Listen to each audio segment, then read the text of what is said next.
All right. Hello, it's Math with Miss Hogg again. Back with day 2 for our pre-algebra lesson.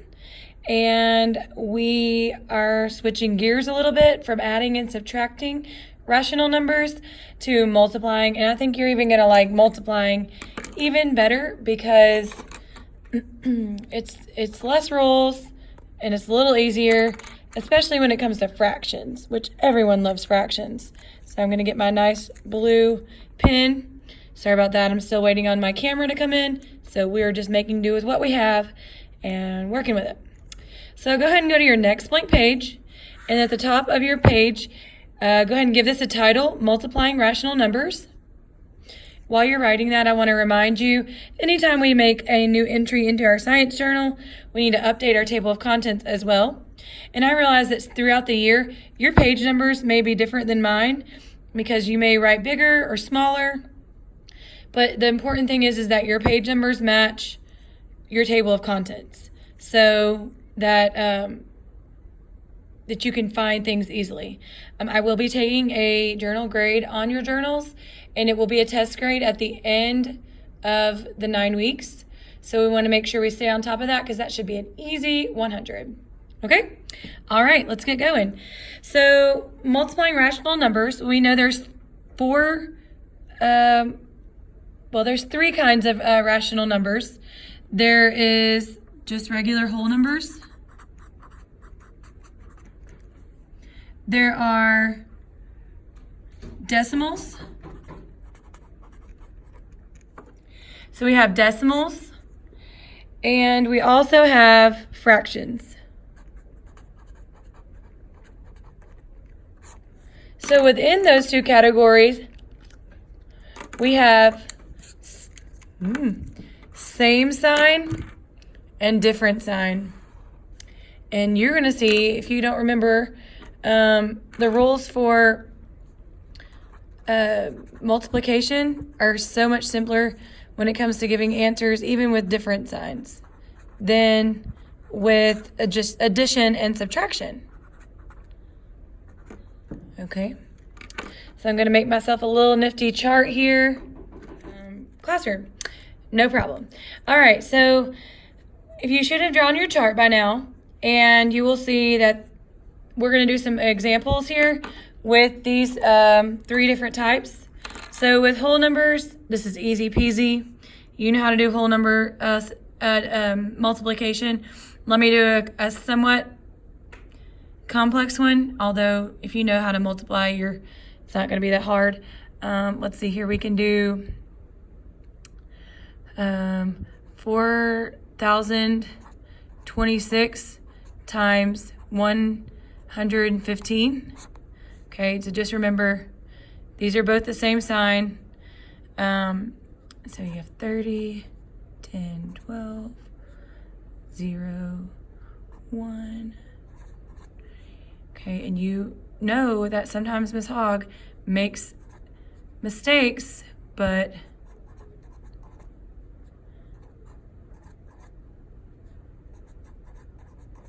now I was able to zoom through that because these digits right here are 1, so it's just 4026. And then you just add, okay? Hopefully this is sounding familiar, or looking familiar, I guess.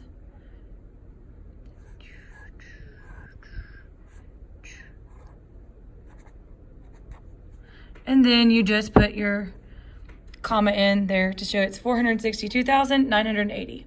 Now, if this had been 2 negatives, a negative times a negative is a positive. So over here, we're going to make a note that if you can pair up the negatives with no leftovers, it's positive answer.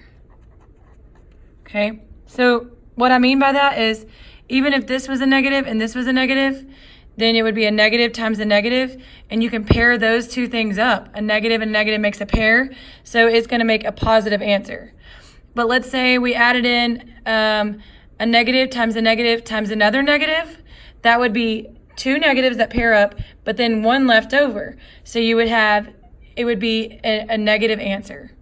So if you have an even number of terms and they're both negative, then you're going to have a positive answer. If you have an odd number of terms and they're all negative, or if just one is negative, then it's going to be a negative answer. So let's look at that here. If you have, just for the sake of time, 40 times negative 27. Okay, so you just multiply it like normal. And I'm just going to multiply 4 times 27 and then add my 0 at the end, because that's a little speed trick there with 40. Anything a multiple of 10. So 4 times 27. 1 is 2 is 8, 10. Okay, so this is 40 times negative 27. When you multiply it, you get 1,080. Okay, but one of these terms is negative, and you cannot pair it up. Like there's not 2 of them, or 4 of them, or 6 of them that are negative. It's 1. So your answer is going to be it's going to be negative answer. A negative times a positive is a negative, unless you have a negative and a negative. You can pair up. Okay. All right. So let's go down to decimals. Decimals are going to be the same as whole numbers. Oops, not whole. Whole, not hote. Whole numbers. Sorry. But you must, and I'm going to underline must, count digits after decimals.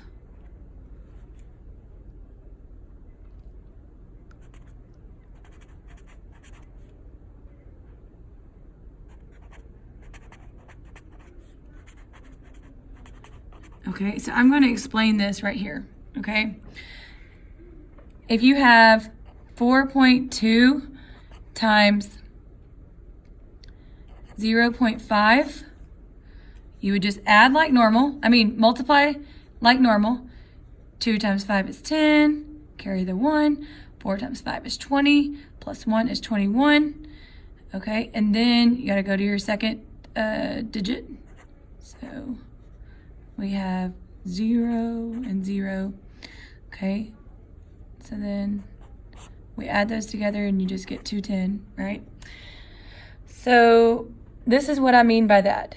I mean, you have to count the digits after the decimals and the numbers that you're adding up.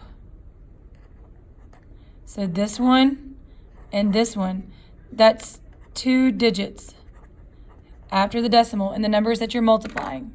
So then you take the decimal down here and you move it 2 places over. So you end up having 2.1 as your answer, okay?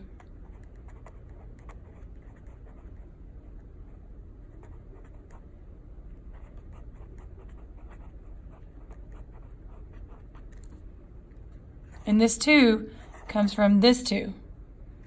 I'll do that in a different color so you can see where I get 2 places. Okay, so with different signs, it's going to be the same thing. Okay, so if you have a negative 1.6 times 0.4, you just multiply like normal. So you get 24. 1 times 4 is 4, plus 2 is 6. Okay, remember, we're going to count up our digits after the decimal. We have 2 digits after the decimal here, and we're going to move that same over to here. So our answer becomes 0.64. However, now we see that we're multiplying 2 terms, and one of them is a negative and one is a positive. So that's not a pair of negatives. So we are going to have a negative answer, because a negative times a positive is a negative answer. So make sure you see here, this is going to be a negative 0.64 answer. And our last one is actually probably going to be the easiest, in my opinion. It's fractions, okay?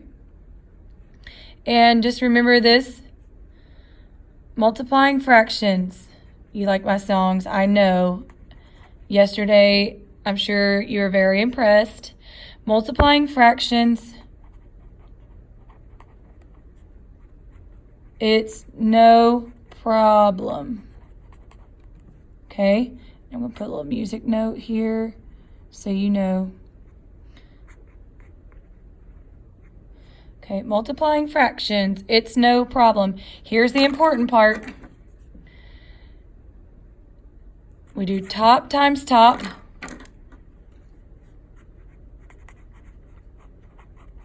So that's your numerator. And then bottom times bottom. And you see how that rhymes. Okay. That's step 2. Multiplying fractions, it's no problem. Top times top, bottom times bottom. And I'm going to teach you a second verse tomorrow with division. I know you're looking forward to it. Try to keep back your anticipation of what that verse is going to be. I know it's hard. But let's see if we can work some problems here with multiplication. Okay, I'm going to use a different color here. Multiplying fractions, 1/4 times 4/7. Okay. Well, it says here top times top, bottom times bottom. So we get top times top is 4. Bottom times bottom is 28.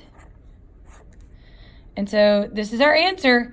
But you always need to look at your answer and see if there's anything you can reduce. Well, we can reduce this because it's a 4 and a 28.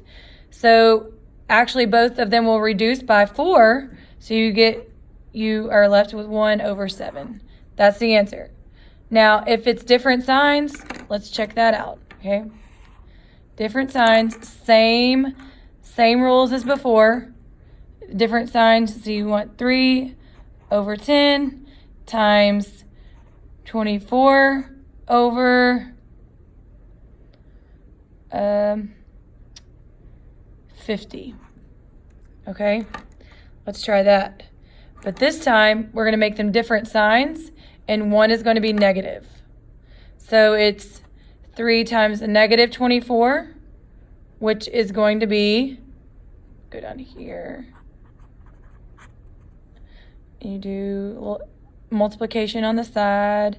12, 5 is 6, okay?